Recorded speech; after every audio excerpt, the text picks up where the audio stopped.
Hamstrings are one of the most common injuries for footballers.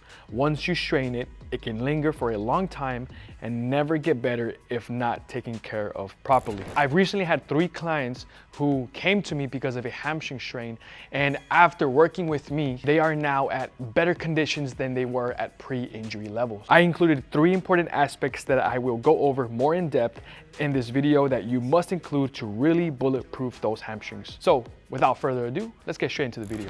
Yeah, top of the morning, I know that you thought I was dormant. Woke up early from shots that was swarming the block. What's up team, Coach Abe checking in with Arma Strength and Conditioning. And before I go over the 3 main aspects that you must include to really have some strong and powerful hamstrings, the main 4 reasons include high speed running, overstretching, muscle imbalances, and a sudden change of direction of movement. The irony is that what injures you also prepares you to prevent those injuries.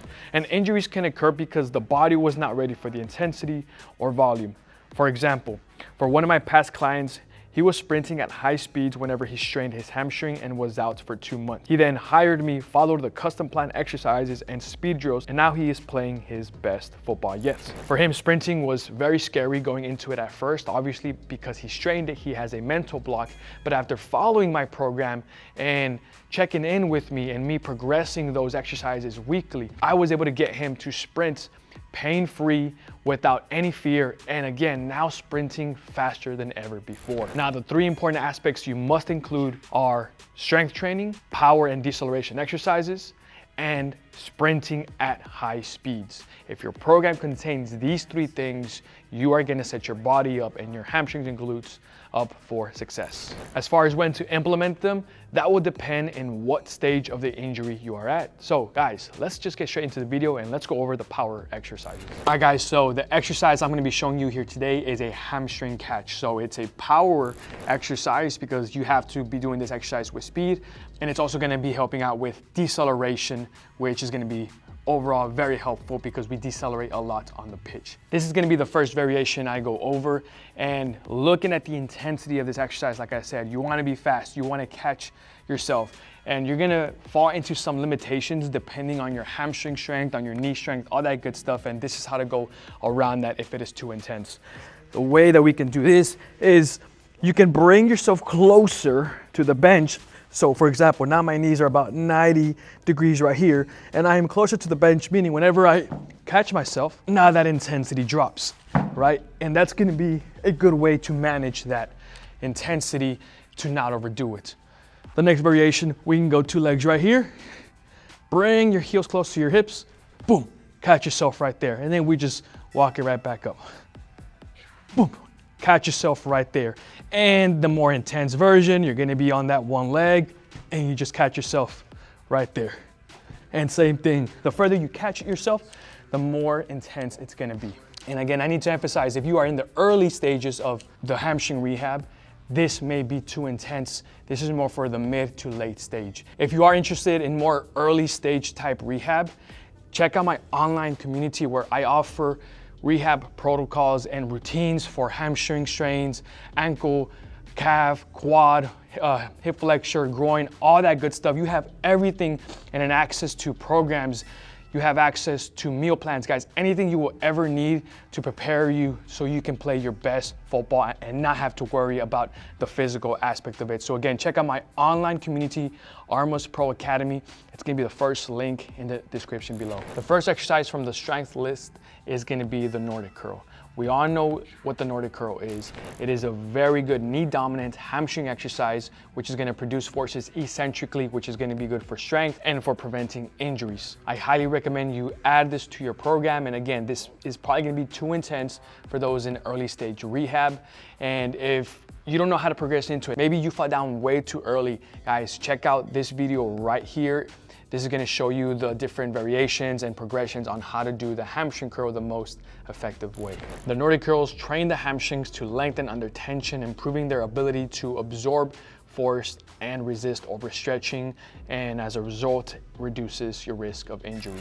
The next exercise from this list is gonna be the single leg RDL, another very important hamstring exercise, this time more hip dominant. And there are a couple of variations on how to go about this, but I do want to highlight the biggest mistakes. Beginning first, whenever we grab whatever weight we are using, so in this case, a dumbbell, soften up the knee. That's going to be important. From here, the knee will not bend any further than this here. So meaning when I go into this RDL, people tend to kind of do this, and now they bring the knee and the quad into this exercise, which we want to avoid. And the way we do that is, again, soft knee, and you begin to bend through the waist. Notice that the knee position stays the same, and I am bending through the waist, and I am in this parallel position. Another big mistake I see is people hunch their back.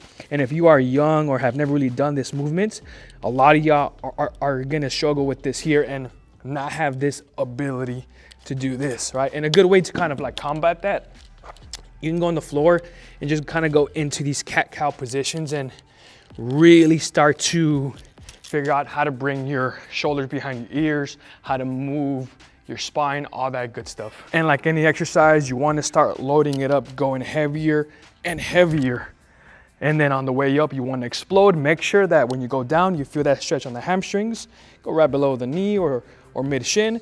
And then from here, you push through the hips, just like that.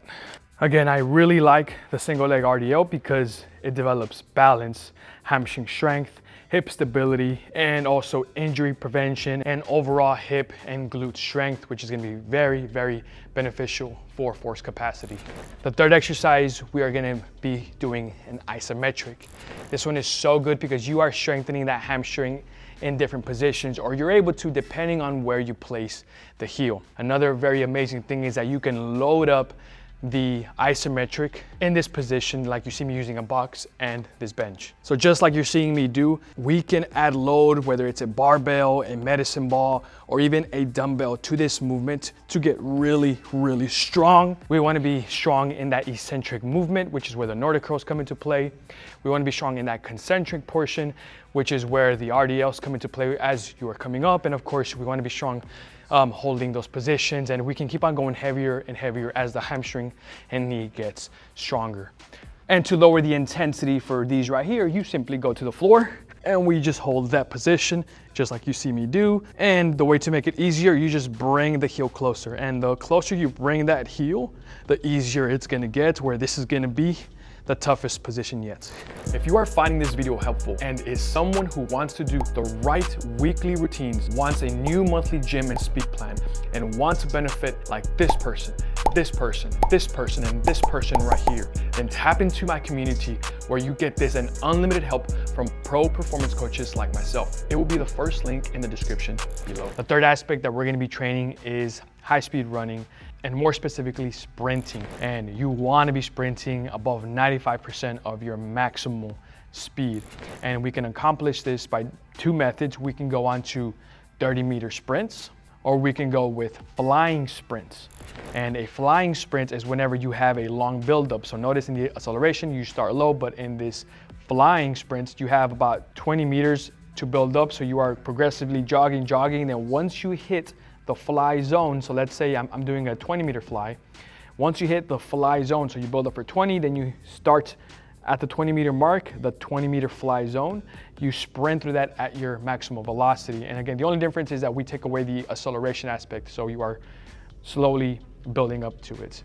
And guys, this is gonna be the #1 exercise for bulletproofing hamstrings and for getting you faster and for getting those hamstrings strong. Sprinting is the best thing that you can do, but sprinting and then doing it for 30 seconds isn't true speed training. The way we do speed training is by fully recovering.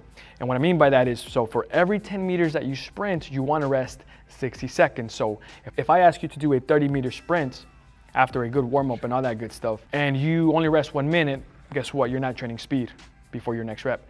But if you rest 3 minutes, then you are recovering all the way. And use this example. Whenever you're doing a very heavy barbell back squat, do you rest 30 seconds and then get back into it? or do you rest for about 2 to 3 minutes, right? So think of it like that, because we are using an exercise that is highly stressing the central nervous system. And this is gonna be the exercise that helps you for those later stages of injury. Like I said, I had a client who was coming back from an injury, and I got him at 80% speed, 85, 90, 90, etc. And that's how I was able to get him, but there's a whole protocol behind it. And if you want to learn more about that, if you need that end stage rehab, you can hire me as your online strength and conditioning coach. It'll be one of the links in the description below. And that's it for this video, guys. I do want to go over just one more thing. In the warm-up, you can do more higher velocity things that are gonna properly prepare the hamstring. So obviously, whenever you are going onto sprinting, you don't wanna just go all out. You need a proper warm-up plan, and some of the dynamic exercises that you can include are these 3 right here. We can go into some A skips, which are turning on those hamstrings as we cycle through. The second exercise, we can go on to some long leg skips, boom, boom, which, looking at it from the side, again, also focusing on snapping down, turning on those glutes and hamstrings. All right, and the third thing, we can go on to some scissor bounds, which are gonna be more fast paced, and we're here and we're just drive, drive, drive, drive, drive, drive. All right, again, another very good exercise that you can include in the warm-up. And guys, if you liked what you saw right here, if you want something more in depth, if you want the early stage rehab for whatever injury, end stage rehab or whatever, my most economic plan is gonna be my online community, where I have those videos there already and you can follow it, right? But if you want something completely customized, you want your progress tracked, and you want to get back to playing your best, like those 3 clients I talked about earlier, then hire me as your online strength and conditioning coach. All of that information, all those links are going to be in the description below. I'll see you guys on the next one.